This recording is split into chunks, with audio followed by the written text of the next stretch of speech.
며칠 전에 우리 조계사 부주지 스님께서 갑자기 전화가 와서는 1호 법회를 좀 해주십시오 그러더라고요. 그래서 아이고 이 촌에 시골에 산중에 사는데 제가 그 조계사까지가 법문을 하겠습니까? 그랬더니 아이고 스님이 충분히 가능합니다. 그래가지고 용기를 내서 여기까지 와봤습니다. 반갑습니다.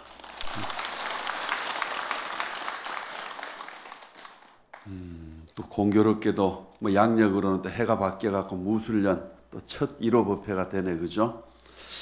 그래서 제가 그 부주지 스님의 부탁을 받고 가만 생각해 보니 제가 85년도에 이 조계사라는 데를 처음 와봤던 것 같아요. 81년에 제가 절에 와갖고 82년에 계를 받고 85년에 처음 이 조계사 앞에 와갖고 우리 막 해중 때니까 이 앞에 오니까 스님들도 많고 만나는 마다 스님을 했던 인사를 하고 합장을 했더니 상대방은 인사도 같이 안 하고 합장도 안 하면서 하는 말이 촌에서 왔구만 그러더라고요. 촌에서 온 거는 맞는데 그죠?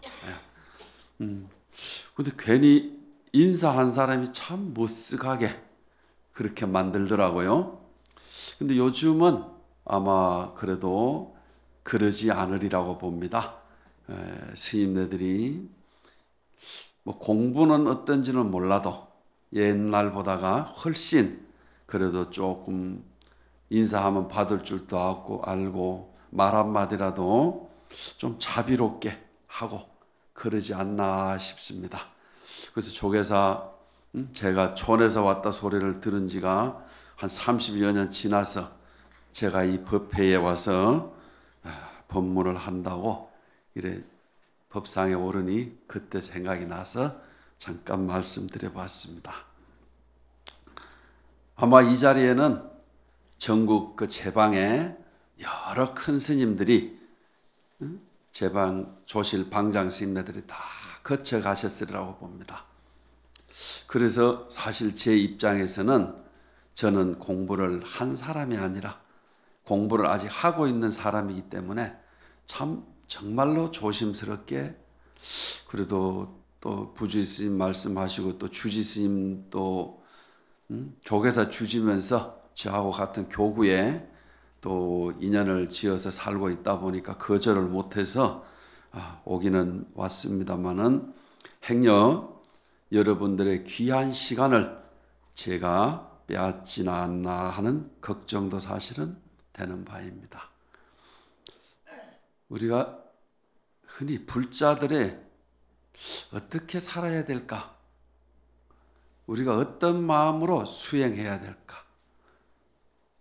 우리가 어떻게 살아야 불자로서 뭐 불자라 하면 꼭 제가자만은 아니잖아요, 그죠? 머리 깎은 사람도 마찬가지고 우리가 어떻게 살아야 부처님의 은혜 갖고 스승의 은혜 갖고 역대 조사에게 부끄럽지 않은 그러한 삶을 살까 하는 생각을 해봅니다. 그래서 그러면 우리가 수행자로서 과연 어떻게 살아야 하느냐 할 때 저는 조선시대에 살다가 가신 청매 인호 스님의 말씀을 저는 가끔 소개합니다. 청매 인호 스님의 그 신무익송이라 하는 것이 있습니다. 10가지 이익이 없음을 갖다가 개송으로 말씀하신 것이 있습니다. 그것을 오늘 여러분들에게 소개를 드릴까 합니다. 먼저 신불반조면 간경무익이요 그랬습니다. 마음을 반조하지 않으면 경을 보아도 이익이 없다고 하신 겁니다. 우리가 나는 누구인가? 어디서 와서 어디로 가는가? 부모 미생 전에 부모가 나를 낳기 이전에 본래 나는 누구인지를 반조하지 않으면서 경을 본다는 것은 이익이 없다. 즉 문자 종로로 해봤자 아무 이득이 없다는 것입니다. 저는 지금 현재 아까 소개했듯이 봉정사 주지소임을 맡고 있습니다. 그러고 어쩌다 보니까 여기저기 중될 때는 내가 뭘 주지를 해야지, 뭐 소임을 뭘 살아야지 생각해 본 적 없는데 한 30여 년 절밥 먹고 살다 보니까 이 소임도 맡고 저 소임도 맡고 그렇게 되더라고요. 거기다가 제가 사는 절에 이제 제가 소임 맡아가면서 없는 선방을 만들어 갖고 대중과 더불어 선방에 한 10명쯤 하고 살고 있습니다. 가끔 스님 소임이 뭡니까? 물으면 저 2판 4판입니다. 그럽니다. 웃으시는데 2판 4판 좋은 말입니다. 우리가 조선시대라는 시대를 거치면서 2판은 수행성을 말하고 잘 아시겠지만 4판은 행정성을 말하는데 낮에는 저는 4판입니다. 주지도 살고 해야 되니까요. 아침 저녁은 대중과 같이 선방에 앉아가 제가 선원장 소임을 맡아서 대중과 더불어 삽니다. 그래서 누가 물으면은 제가 2판도 되고 4판도 되니 2판 4판이라고 하면서도 사실은 과연 내가 이 사회에 부끄럽지 않게 걸리지 않게 살고 있는가 늘 저는 자신에게 물어봅니다. 말로야 흔히 불조의 흉내를 내서 부처도 죽이고 조사도 죽이고 살리고 말로야 뭐는 못하겠습니까마는, 그러나 정말로 뼈를 깎는 수행을 하고 열심히 정진을 해서 자기의 소리, 내면의 소리를 토해내지 못하면은 다 그거 껍데기 문자 종로로 타는 거와 하나도 다를 바 없는 거 아닙니까? 저도 불조의 흉내를 내고 흉내를 낸다는 글귀를 인용한다는 겁니다. 해서 또 사람들에게 소개는 하겠지만은 스스로 늘 공부에 부끄러움이 없어야 된다고 생각합니다. 한 번은 대중이 선원장 스님, 정말 죽기 살기로 공부했는데 왜 이래 공부가 안 됩니까? 네가 그러니까 공부가 안 되지. 그게 무슨 말씀입니까? 야, 죽기만 있지 살기는 거기 왜 갖다 붙이냐? 죽기를 각오하고 공부해라. 죽기, 살기로 하면 벌써 길을 어떻게 빠져나갈 길 터놓고 공부하지 마라. 죽을 각오로 해라. 그래야 네가 공부를 하지. 이것저것 계산하고 따지고 다 그렇게 해서는 안 되지 않느냐. 아, 그래요? 그리고 그 길로 가서 또 열심히 정진하면은 머리에 상기가 돼갖고 저도 역시 처음 절에 와서 수행할 때 그저 막 앉아만 있으면 되는 줄 알고 해봤어요. 그랬더니 머리 상기가 돼갖고 좁쌀과 콩을 섞어서 부어놓은 것처럼 머리가 다 튀어 올라오더라고요. 큰일 나는 줄 알았는데 그래도 큰일 안 나더라고. 사람 쉽게 안 죽습니다. 그리고 원사 스님 말씀 만날 하시는 소리가, 야 이놈아, 공부하다 죽으면 얼마나 좋겠노. 근데 공부하다가 죽으면 정말로 금생의 일, 다급생의 일을 다 해결하겠지만은 어영부영 그냥 밥이나 축내는 밥도둑이 돼갖고 살다가 죽어버리면은 금생의 일도 해결 못하고 다음 생에 내가 어디에 날지도 모르고, 우리가 적어도 먹물옷 입고 머리 깎고 사는 사람이 계행도 청정해야 되고, 그 다음 수행도 열심히 해야 되고, 또 소임이 주어지면은 인연 따라 소임도 열심히 살아야 됩니다.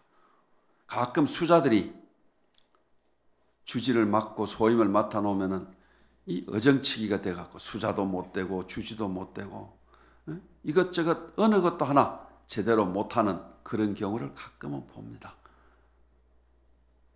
저는 아침 저녁으로 대중과 물론 정진하겠지만은 그 외의 시간도 제가 주지를 살면서도 가끔은 반조해 봅니다. 내가 화두를 놓치지 않았나? 내가 공부 생각을 놓치지 않았는가? 기왕의 망상을 피울 바에는 그렇게 하잔 말이에요. 쓸데없는 망상 피지 말고 내가 공부를 하고 있나 안 나를 점검하는 그 생각도 안 하면 좋겠지만 잘 되면 그 생각도 안 할 거예요.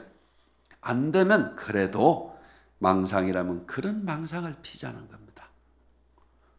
그렇게 해서 우리가 정말 일구월심하면은 깨달음을 기다리는 것이 아니라 그냥 깨달음은 다가오는 것이고 그냥 증득하는 것이지 만날 깨닫겠다는 생각만 갖고 있다고 우리가 깨달아지는 건 아니라고 불조가 다 그렇게 말씀을 하셨단 말이에요. 그럼 우리는 믿어야죠. 저 타종교인들은 뭐 믿습니까? 얘가 믿습니다 하고 대답하고 하는데 정말 우리도 부처님 믿어야 됩니다. 부처님 안 믿고 그 어떤 것을 해도 그거는 정법이 아니다는 것입니다. 바로 믿어야 되는 것입니다. 제 자랑 아닌 자랑을 하면은 저도 머리 깎고 중이 되고 군대를 갔어요. 군대를 갔는데 제가 어려서부터 저는 비린내 나는 걸 못 먹었습니다. 제가 어제 우리 주임이라는 분하고 제가 통화하면서 점심을 여기서 준다 하길래 한 가지만 부탁합시다. 5신째 안 들어간 걸 주려면 주시라 그랬어요. 5신째 들어간 거 줄 것 같으면 차라리 안 먹고 나는 간다 얘기해라. 못 먹는 걸 굳이 억지로 꾸역꾸역 살찌우기 위해서 먹을 필요 없고 또 중이니까 감히 저는 내가 중이라고 생각하니까 굳이 부처님 먹지 말란 거 먹어가면서 할 거 없잖아요. 부처님께서 뭐 하지 말란 거는 지키기 위해서 하지 말란 게 아니라 그것이 도를 이루는데 저는 적어도 바른 길이고 지름길이니까 가르쳤다고 저는 생각합니다. 그렇지 않으면 굳이 말라고 이 부처님께서 고구정령 입이 닳도록 그 45년간 설법을 하면서 그래 했겠냐 말이요. 그래서 제가 어제 여기 담당 그 이모 주임이라는 분이 오늘 몇 시까지 오시고 어쩌고 저쩌고 말씀하시길래 점심도 준다길래 그러면은 오신 채 들어가지 않은 걸 주십시오 하고 제가 청을 드렸더니 뭐 그렇게 준비하겠습니다 했으니까 이제 믿어봐야죠. 군에 가서 저는 군대 생활을 하면서도 그거 안 먹고 제대했습니다. 안 먹으니까 먹을 수 있는 거는 간장하고 소금하고 고추장밖에 없더라고요. 요즘은 군대 아마 안 그렇더라고요. 저도 군대 법회를 몇 번 가보고 했는데 그때는 요 나이 드신 분들은 다 아실 거예요. 벌레가 그래서 맨밥을 막 다 안 돼갖고 물을 부었더니 벌레가 둥둥 떠올라. 그 속에 다 있었던 거니까. 그랬더니 고참이 화를 내더라고요.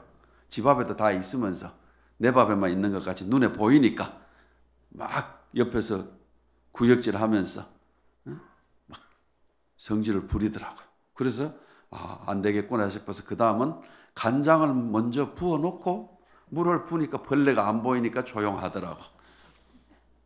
조삼모사도 아니고 그죠. 사람이 눈으로 보면 보는데 끄달리고 귀로 들으면 듣는데 끄달리니까 그럴 수밖에 없는 거잖아요. 그렇게 하고 군대 생활을 마치고 제대해갖고 지금 저 이렇게 멀쩡하게 살아있단 말이야. 우리가 먹는 것에 집착을 하면은 욕심을 내면은 먹어도 끝이 없겠지만은 그래 저거 처음부터 내 먹을 거 아니다 생각하니까 마음 편하더라고요. 저 그때 24살인가?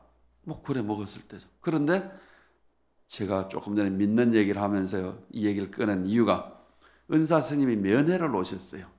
면회를 오셔갖고 제가 그렇게 살고 있으니까 야 이놈아 니는 뭐 믿고 그렇게 사냐? 스님은 뭐 믿습니까? 야 이놈아 그게 뭔 소리고. 아니 머리 깎은 사람이 부처님 믿고 제가 이렇게 사는 거지. 만약에 제가 부처님 법대로 살아서 잘못된 길을 가는 것이라면은 이미 제가 더 살아서 뭐 할 것이며 부처님이 저를 속이지 않았다면은 제가 이렇게 해도 제가 공부할 수 있게 안 해주겠습니까? 그러니까 은사 스님도 제가 복이 많아갖고 우리나라에서 그래도 내노라는 선지식을 만났는데 당신도 아마 저를 위로한다고 하셨을 겁니다. 그러놓고 제가 스님은 뭐 믿습니까? 하니까 좀 당황을 하시더라고요. 그때 그런 적이 있었는데 정말 우리가 믿음이 없으면은 아무리 해도 소용없고, 내가 누구인지 늘 반주하지 않으면은, 내가 제대로 공부하고 있는지 늘 반주하지 않으면은 아무리 우리가 귀동냥을 하고 눈으로 강경을 해도 그다지 이득은 없을 것이다 말입니다. 그 다음 청매 스님께 두 번째 말씀하신 것이 부달 성공이면은 자성무익이요 그렇습니다. 자성이 공한 줄 알지 못하면 좌선을 해도 이익이 없습니다 그렇습니다. 우리 본래 성품이 부처님이 일러줘서 공한 것이 아니단 말이에요. 부처님이 일러주시기 전에도 이미 공했고, 부처님께서 이 세상에 가신 뒤에도 공하고, 즉 진리는 부처님이 설해서 진리가 아니고 본래부터 진리단 말이에요. 부처님이 여러분들에게 일체 중생이 다 불성이 있다고 해서 여러분들이 불성이 있는 거 아니잖아요. 부처님이 말씀하시지 않으셔도 여러분들은 이미 다 본래 부처와 같은 성품을 갖추고 있단 말이에요. 다만 스스로 믿지 않고 자꾸 설마 내가 부처일까? 의심하면 안 된단 말이에요. 정말로 자성이 공한 줄 알고 자선이든 뭐 어떤 수행이든, 우리가 수행의 방편이 여러 가지가 있잖아요. 참여를 하든 경전을 읽든 연부를 하든 어느 걸 해도 다 마찬가지죠. 어떤 수행을 하더라도 우리가 본래 공한 줄 알고 본래 부처인 줄 알고, 부처님처럼 우리가 알았으면 부처님처럼 생각하고 말하고 행동하고 흉내라도 내잔 말이에요. 이치로는 우리가 부처인 줄 알아놓고 말을 할 때는 부처님답지 못하게, 행동도 생각도 부처님답지 못하게 하면은 아무리 본래 부처이지만은 우리가 진귀한 보배를 지니고 있으면서도 그 값어치를 모르고 쓸 줄을 모르는 것과 똑같단 말입니다. 그래서 우리 불자님들은 본래 공한 줄 알고 본래 부처인 줄 알고 귀하게 여겨야 됩니다. 내 자신이 함부로 대할 내 존재가 아니단 말이라. 각자가 자신을 귀하고 소중한 존재로 알고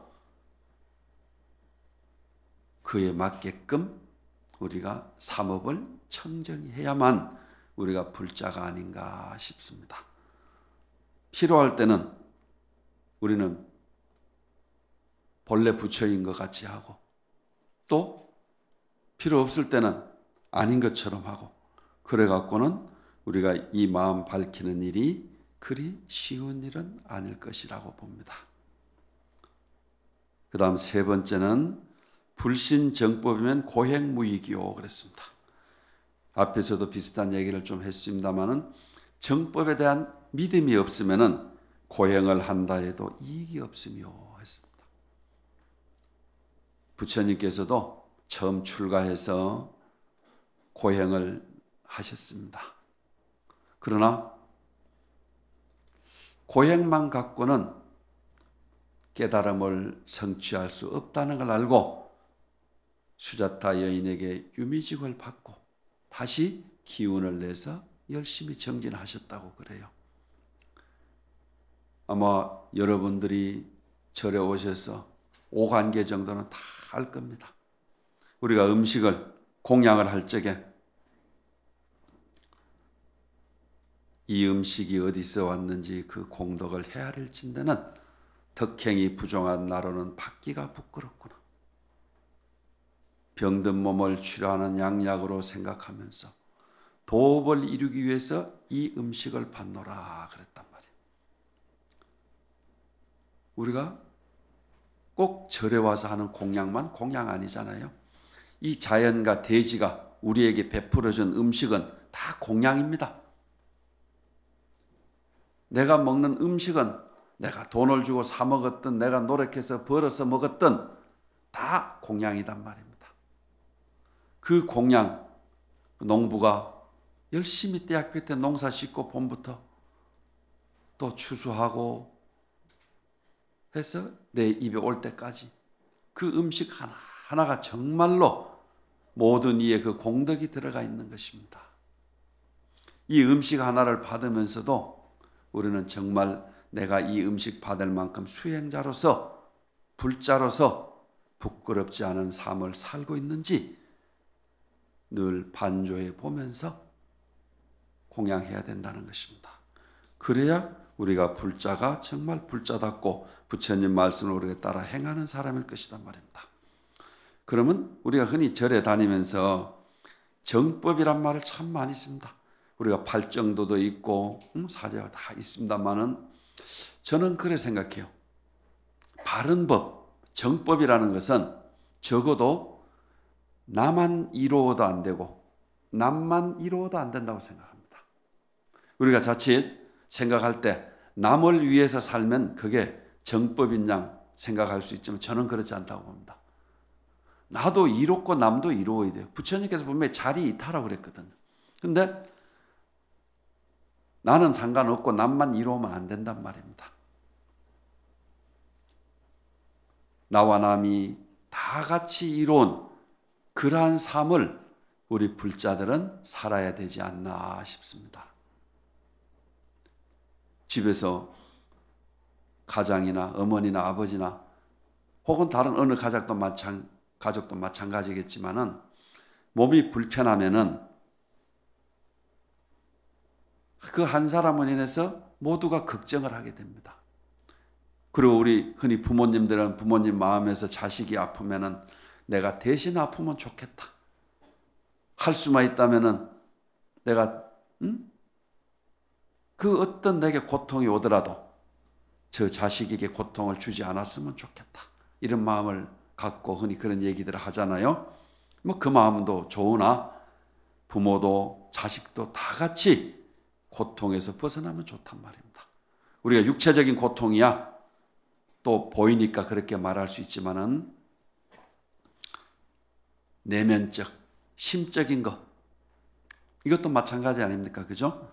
우리가 겉으로 보이는 고통만 고통이 아니고 정말로 우리가 이 사해가 살고 있는 사바세계가 고통의 세계라면은 나와 남이 다 같이 그 고통의 바다에서 벗어나야 될 거 아닙니까? 우리 불교가 상구보리 화하중생인 거 너무나 잘 알죠. 먼저 깨달음을 구하고 다음으로 중생을 제도한다는 거죠. 가끔은 위로는 깨달음을 구하고 아래로는 중생을 제도한다. 그거 엉터리 해석입니다. 그렇게 말하면 안 돼요. 위라는 것은 아마 연세 드신 분들은 요즘은 오전 오후라고 쓰지만 옛날에는 상오, 하오라고 쓰셨을 거예요. 그 상오라는 거 상은 먼저 상자지 윗상자 아닙니다. 다음 하자지 아래 하자 아닙니다. 우리가 어느 순간 이 한자의 훈에 대해서 잠시 헷갈릴 때가 있는데 먼저 깨달음을 구하고 그 다음으로 제도 중생한다는 겁니다. 왜? 내가 제도 중생할 수 있는 힘을 갖춰야 될 거 아니에요? 우리가 이 세상에 사는데 힘이 필요합니다. 어떤 사람들은 권력이 힘이라고 생각할 수도 있을 거고 어떤 이들은 지식이 힘이라고 생각할 수 있는 사람도 있고 어떤 사람은 건강이라고 생각하는 사람도 있을 거라요. 그러나 우리가 그 어느 것보다도 수행해서 지혜를 증득하면은 그보다 더 좋은 힘은 없을 것이란 말이에요. 그래서 우리가 깨달음을 구하고 그 다음으로 제도 중생하는 것이 우리 불자들이 두말하면 잔소리 본분사 해야 될 일이란 말입니다. 그래서 우리가 이 바른 법이라는 것은 자리이타의 법입니다. 이 자리이타의 법을 갖다 우리가 믿고 실천하면은 그렇게 할 때 고행을 해도 이득이 있는 것이지 그저 몸을 괴롭힌다고 해서 그것이 수행에 이득이 되는 것은 아니다 하는 것입니다. 그 다음 부절아만이면 학법 무익이요 그랬단 말입니다. 아만을 꺾지 못하면 법을 배워도 이익이 없으며 그랬어요. 우리가 아만 중에 참 여러 가지가 있잖아요. 그죠? 정말로 자기만 잘난 체하는 아만도 있고 속으로는 잘난 체하면서 겉으로 아닌 척하는 것도 사실 아만입니다. 안팎이다. 그 암안심이 떨어져야 되는 거라요. 근데 이제 가끔 스님네들이 법회를 하고 저도 내가 이렇게 법회를 하다 보면은 아까도 제가 이제 제 자랑을 좀 했단 말이에요. 누가 그러더라고요. 스님은 법문할 때 만날 스님 자랑을 합니까? 예, 저 자랑합니다. 8만 대장경이 다 부처님 자기 자랑해 놓은 거 아닌가요? 다 부처님 자기 자랑해 놓은 거라 8만 대장경이. 그런데 부처님이라 생각하니까 자랑으로 안 느끼고 법문이 돼버려. 경전이 돼버려. 옆에 도반이 하는 얘기도 우리가 자랑으로 듣지 말고 법문으로 들어주면 좋은 거예요. 누가 얘기하더라도 정말 부처님 법을 전해주면은 저 사람이 어떤 사람이냐 따지지 말고 그 내용이 정말 내가 귀담아 들을 소리인가를 생각한다면은 그거 나한테 이득이 있단 말이에요. 제가 처음 중2 되려고 이제 집에 나와갖고 잘 아는 어떤 모 큰 스님을 찾아갔어요. 스님 저 머리 깎고 절에 가보려고 그럽니다. 그러니까. 그러면서 그러시더라고요. 그래, 그럼 내가 하나 물어보자. 예, 말씀하십시오. 여인이 야행에 죄인이 집고당 넣었던 약이 이낙거로 불수강맹하면 타객락 창거이라 했다. 만약 어떤 사람이 밤에 길을 가는데 그 사람이 악하다는 이유로 그 불빛을 받지 않으면은 구덩이에 빠지고 참호에 떨어진다고 했다. 너라면은 어떻게 할래? 제가 그때 좀 건방져 갖고 악인의 횃불은 거두어 두시고 스님의 횃불 한번 보여보십시오. 제가 22살 때입니다. 그랬더니 이놈의 자식이 버리장머리가 없다고 막 뭐라 하시더라고요. 스님 왜 화를 내십니까? 제가 그랬거든. 그랬더니 당신이 더 화를 낼 수가 없잖아요. 큰 스님이라고 해갖고 찾아가갖고 좋은 말씀 들으러 갔는데 화를 내길래 스님 왜 화를 내십니까? 지금은 입적하고 안 계신 스님입니다마는 그래도 우리 한국 불교사에 내노라는 큰 스님 중에 한 분이었으니까요. 제가 이름을 밝힐 수는 없고. 그래서 제가 사실은 받아줬으면 거기서 중노릇 했을지도 모르는데 버릇없다고 쫓아내갖고 다시 내려와서 그 덕에 제가 더 복이 많아 지금의 저는 은사를 만났다고 생각합니다만은, 그래서 우리가 아만하고 공부가 돼서 정말로 주머니 속에 든 송곳처럼 뾰족이 밖으로 튀어나오는 것 같고 혼동은 하면 안 된단 말이에요. 우리가 보여주기 위해서 공부하는 건 아니잖아요. 우리가 공부가 되면은 누구를 제도하기 위해서 제도하는 거 아니잖아요. 그냥 공부가 되는 것이고 제도 안 하려도 할 수밖에 없어요. 우리 이산 스님 발언문처럼 내 모양을 보는 이나 내 이름을 듣는 이는 보리 마음 모두 내의 윤회고를 벗어나되, 이랬잖아요. 내 모양만 보고 이름만 들어도, 우리 관세음보살 원력도 그렇잖아요. 당신 이름만 들어도 그 사람이 부처님 법에 귀하게끔 도를 이루게끔 하겠다는 그런 다 불보살들이 대원을 세웠단 말이라요. 여러분들 또한 절에 오셔갖고 이런 법회에 참석하면서 늘 그런 원을 세우시고, 나도 뭐 큰 스님들만 그러란 법이 있나? 나도 하면 되지. 부처의 종자가 따로 있냐고? 없다 했단 말이에요. 하면 되지. 그런 마음으로 여러분 한 분 한 분들이 다 수행 잘 하셔갖고 정말 인천의 사표가 되고 이 시대에 불교계의 지도자가 되어 주셔야 된단 말입니다. 그래도 우리 한국 불교의 1번지 아닙니까? 이 조계사는. 이 조계사에서 어찌 보면은 사람들이 그런 생각도 할 수 있어요. 그래도 조계사 신도들 같으면 좀 다르지 않을까? 조계사 신도들은 그래도 공부 좀 했을 것 같다. 이래 생각할 수 있는데, 예를 들어 그래서 또 이제 묻는다면 물으면은 입도 뻥긋 못하고 대답도 못하고 그러면 안 되잖아요. 정말 공부 열심히 해갖고 우리 조계사 신도로서 조금도 부끄러움이 없는 그런 삶을 살아야 될 것이란 말입니다. 그 다음 흠인 사덕이면 재중 무익이요 그랬습니다. 남의 스승될 덕이 부족하면은 중생 제도하는데 이익이 없으며 그랬습니다. 절에 처음 와서 우리가 배우는 게 초발심 자격문이단 말이에요. 그 초발심 자격문에 보면은 무덕이 비차는 시로 창개요 유구이 몽에는 성하흔년이라 이런 대목이 나옵니다. 덕이 없이 남의 칭찬을 들으면은 실로 내이 부끄러운 일이요. 허물이 있어서 남의 비방을 들으면은 실로 내 기쁜 일이로다. 처음 절에 와서 배우는 겁니다.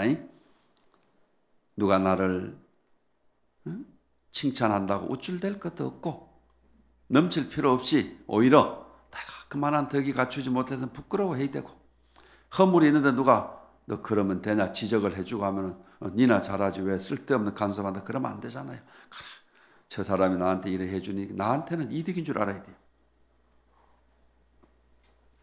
물론 그보다 더 좋은 것은 누가 나를 칭찬을 하든 누가 나를 험담을 하고 욕을 하든 거기에 동하지 않는다면은 더없이 좋겠죠. 칭찬하는데 좋아하고 혹은 그것을 굳이 싫어하고 나쁜 생각 낼 필요도 없단 말입니다. 공자님 말씀에 논어에 보면 그런 얘기가 있죠. 도선자는 시오적이요 도악자는 시오사라. 이와 비슷한 말 아니에요. 그죠?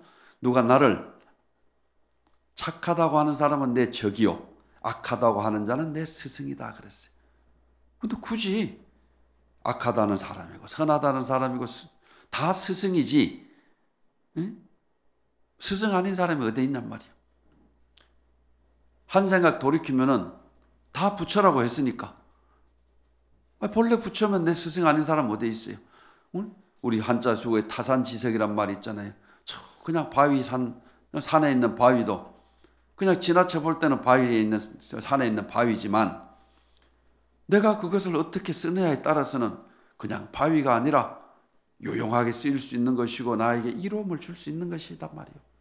그럴진대는 내가 어떻게 받아들이느냐가 중요한 것이지 누가 나에게 어떻게 대하느냐가 중요한 것은 분명 아닐 것이라고 봅니다.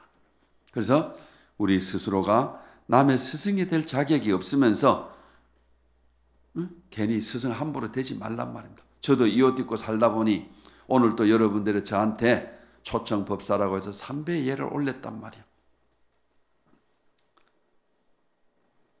물론 우리가 율장에 보면은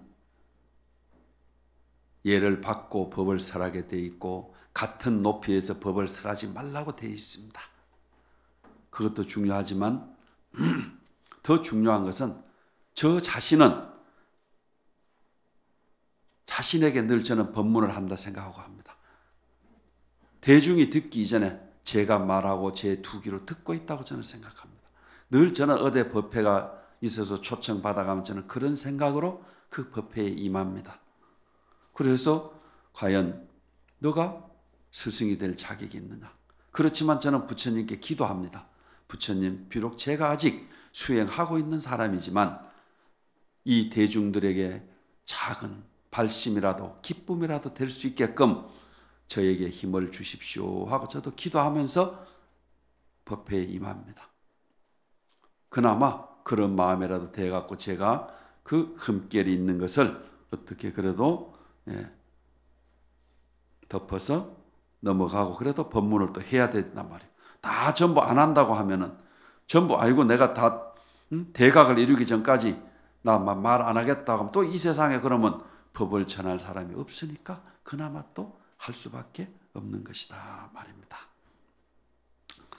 그 다음 내무 실덕이면 외이 무익이요. 안으로 실담이 없으면 겉으로 위를 갖추어도 이익이 없으며 그랬습니다.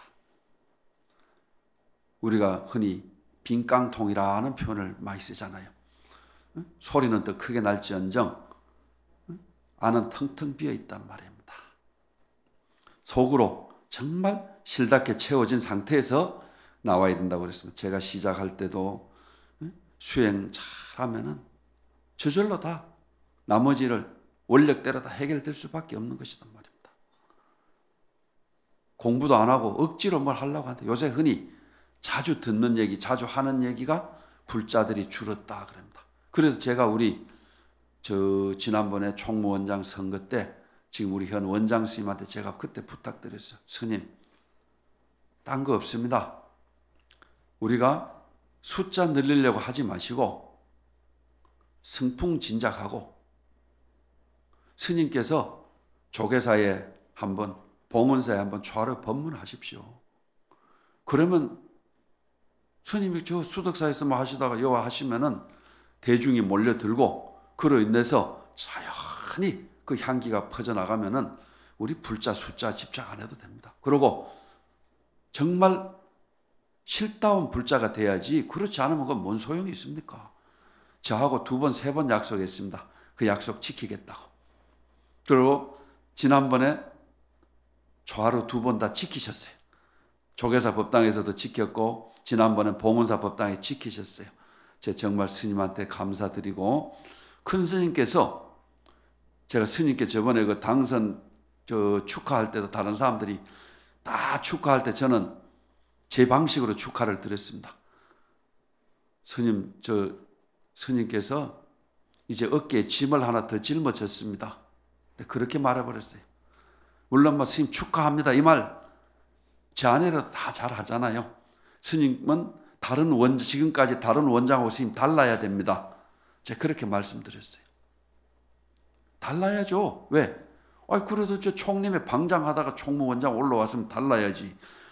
그냥 막 사판이 원장할 때가 똑같으면 뭐고 뭘라고 우리가 그 모셔다가 원장을 모셔야 됩니까? 아니잖아요.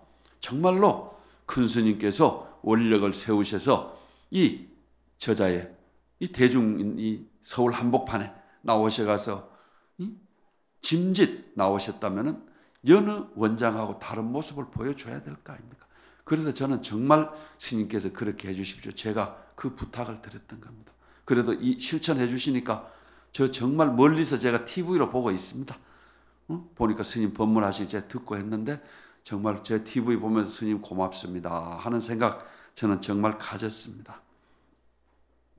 그래서 그런 큰 스님들이 이와 살을 갖추신 분들이 원장도 하고 주지도 하고 해야 되지. 옛날에 한때 우리 뭐 조계종 뭐 개의 하면서 떠들 적에 그 사람들이 주장한 게 수행성하고 행정성을 나눈다고 한 적이 있었어요. 수행이 안 된 사람이 어떻게 행정을 해요? 의술을 배우지 않은 사람이 환자 치료하는 거 뭐가 달라요? 그거 말이 안 되는 얘기인데 한때 우리 머리 깎은 선배들 중에 일부는 착각을 해갖고 수행성과 사판성을 나누어야 된다는 그런 얼토당토하는 주장을 했던 적이 있었기도 하단 말입니다. 그런 우를 우리가 2번 다시 범하지는 말아야겠죠. 그 다음 신비신실이면 교원무이교, 마음을 실답게 믿지 않으면 아무리 말을 잘해도 이익이 없습니다. 그렇습니다. 아까 제가 첫머리에서 말로는 살불살주 활불할주 누가 못하냐 그랬습니다. 그러나 그렇게 하고 나면 과연 시원할까? 저는 생각해 봅니다. 저는 제가 불조의 경구를 빌리고 어록을 빌려다가 법회에 가서 법문을 하고 나면은 한편은 오히려 허전한 점이 있더라고요. 나는 왜 아직 내 소리를 못하는가? 나는 왜 아직 불조의 말을 빌려서만 법문을 해야 되는가? 오히려 허한 그런 느낌이 들더란 말입니다. 부처님께서는 분명히 똑같다고 했는데 아직도 제가 축작합작 개합한 것은 아니니까 감히 저는 이런 말을 해본단 말입니다. 말로 아무리 잘해도 내 것이 아니면은 꾸미는 말, 갖다 붙이는 말과 뭐가 다를까 하는 생각을 우리는 해봐야 된단 말입니다. 다시 말해서 정말 내 것인 것처럼 마음으로 정말 믿고 그렇게 우리가 내 것으로 받아들여야 된단 말입니다. 그 다음에 경인중가면 구도무이교 그랬습니다. 원인을 가벼이 여기고 결과만을 중히 여기면은 도를 구하여도 이익이 없다 그랬습니다. 극락 가기 싫은 사람 아무도 없고 지옥 가고 싶은 사람 아무도 없을 거예요. 그러면 극락 가게끔 살면 되고 지옥 가게끔 살지 않으면 된단 말이에요. 그런데 삶은 지옥 가게 살아놓고 가고 싶기는 극락 가고 싶어. 이러니 가지나 말이요. 안 간단 말이에요. 그 죽음이 임종에 이르러 갖고는 저승사자 잡으러 오고 온갖 고통이 닥쳐오니까 숨을 헐떡거리고 괴로워서 하는 모습들, 뭐 우리 연세 드신 분들은 주변에서 부모가 됐든 누가 됐든 보내보신 분들 있을 거예요. 저는 머리 깎고 살다 보니까 아마 대부분의 머리 깎은 스님들이 그러듯이 어떤 장례식장을 참 많이 가봅니다. 장례식장 가보면은 저는 그냥 그 돌아가신 분들을 대하면서 연부를 하면서도 정말로 인과에 대한 얘기를 끝까지 저는 해줍니다.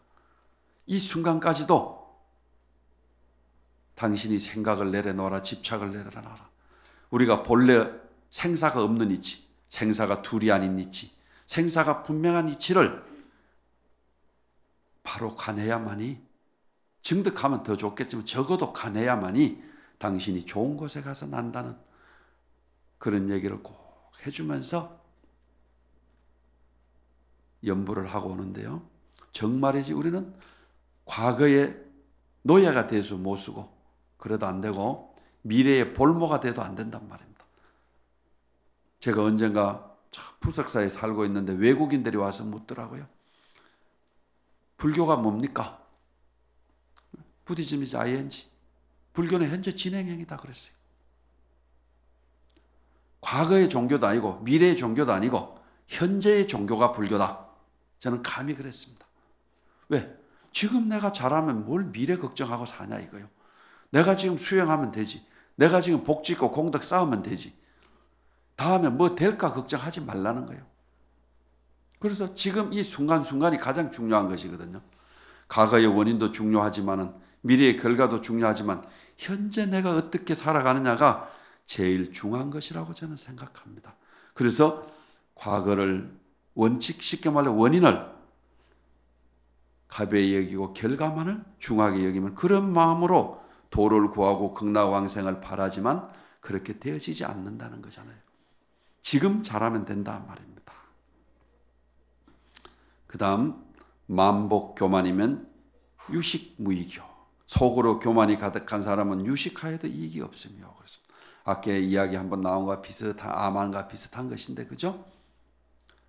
우리가 교만한 마음이 꽉 차 있으면은 많이 보고 듣고 알아도 오히려 그것이 우환이 될 수도 있는 것입니다.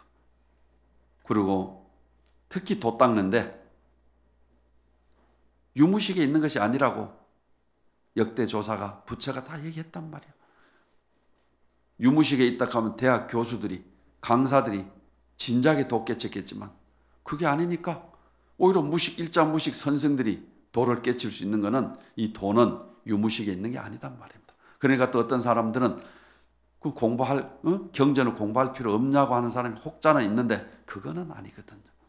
같은 값이면은 유식하면서 아만심 다 내려놓고 생각을 다 비우고 그 안다는 것에 집착하지 않고 도 닦으면 그게 최고겠죠. 굳이 일부러 몰라야 될 필요는 없다 하는 것입니다. 그 다음 일생 개각이면 처중무익이라 그랬습니다. 일생을 개각을 부리면은 대중에 살아도 이익이 없음이라 그랬습니다. 개각이란 말은 소의 뿔이 하나는 이쪽으로 나고 하나는 저쪽으로 난 것이다. 즉 소뿔이 지멋대로 난 것이 그게 괴각이요. 그걸 괴각이라고 하는데 대중에 살면서 대중이 다 정진하고 있는데 지는 문 열고 들락날락 하는 사람들이 있어. 자기도 이득이 없지만 대중에게도 민폐를 끼쳐. 우리가 대중들이 가끔 조금 다른 경우일 수도 있는데 우리 부전 스님이 예를 들어갖고 조계사 법당에서 예를 들어 관세음보살 기도를 한다 칩시다. 남들은 다 관세음 하는데 누구는 보살하고 보살하면 관세음 하는 사람들이 있어. 그렇게 괴각지기면 안 된단 말이에요. 대중이 관세음 보살 할 때는 똑같이 관세음 보살 하는 거예요. 대중이 다 시간을 정해놓고 정진을 하면 맞춰서 정진하는 겁니다. 그래 해야 대중에 살면서 이득이 있지. 지 멋대로 할 것 같으면 굳이 대중에 살아야 될 필요성이 없다는 것입니다. 이와 같이 우리 청매 인호 스님께서는 우리 후학들을 위해서 이런 좋은 말씀을 남기셨던 것입니다. 불조의 이야기를 불조의 이야기로만 우리가 둬버리면 내 것은 아니잖아요. 법사가 와서 법문을 해도 제가 얘기하면 제 얘기지만 여러분들이 듣고 여러분 마음속에 새기면 여러분들의 이야기인 것입니다. 여러분들의 각자의 살림살이가 되는 것이란 말입니다. 우리는 공부해야 될 때가 따로 있지 않습니다. 흔히 큰 스님네들이 깨어 있을 때는 당연히 우리가 공부하려고 애를 쓰지만은 몽중에도 일화가 돼야 된다. 꿈속에서도 공부가 돼야 된다. 이런 말씀을 하시는데 제가 절에 오기 전부터 저는 어느 스님과 인연이 돼가 그때부터 그걸 여쭤봤더니 21살 때네요. 그 어느 스님께 여쭤봤더니 자기 전에 네가 5분만 하고 일어나서 5분만 해라 그러시더라고요. 정말 잠들기 전에 5분씩 내가 그래도 화두 놓치지 않고 해야지 하다 보니까 그렇게 잠이 드니까 자면서 화두가 되더란 말이에요. 연불도 마찬가지고 일어나서 다른 망상 피기 전에 딱 잠에 눈을 뜨면은 바로 화두로 하면 더 좋고 아니면 내가 화두를 하고 있는가 점검하시란 말이에요. 연불하고 있는지 기도하는 마음이 되고 있는지 점검하시란 말이에요. 저 정말 학교 다닐 적에 일어나서 그 길로 저 자취생이었습니다만은 대학 다닐 때 그러다가 아침에 딱 일어나갖고 참선하다가 오전 수업 빼먹은 게 한두 번이 아니에요. 그 앉아 있다 보니까 일어나기가 싫어. 그냥 그대로 앉아 있다 보니 오전 수업 다 가고 어떤 배고픈 줄도 모르고 앉아 있고 우리가 그래 돼야 될 거 아니에요. 이것저것 다 따지고 언제 그렇게 해서 공부하겠냐 말이에요. 그죠? 우리가 밥 먹을 때나 어떤 때는 공부 생각 놓치지 말아야 됩니다. 그래서 우리가 항상 공부 생각을 가져야 되는데 제가 지난 봄에 중국의 저 선종사찰 제가 좀 순례하고 다니면서 영파에 있는 설두사에 가서 그 절에서 밥을 먹는데 공양간을 들어가려고 하니까 문 앞에 줄에는 이런 글씨가 적혀 있더라고요. 죽출반내 막파강음 차면목하고 종명고양 상장생사 괘심도하라 돼 있더라고요. 제가 직역을 해보니까 죽이나 밥이 나올 때 일총강음이라도 면목을 가리지 말 것이며 종이나 북이 울릴 때 항상 반드시 생사를 마음에 걸어두어야 하느니라. 이런 기절이 공양간 앞에 적혀 있단 말입니다. 즉 공양할 때도 옛날에 어느 스님은 빨리 먹고 화두 챙기라 했고 어느 스님은 밥만 먹지 말고 화두 챙기라 그랬거든요. 저는 밥만 먹지 말고 화두 챙기란 말이 전 더 제 입장은 맞더라고요. 밥 먹으면서도 화두는 챙겨야죠. 밥 먹는데 집착할 것이 아니라 그렇게 해야 되는 게 맞고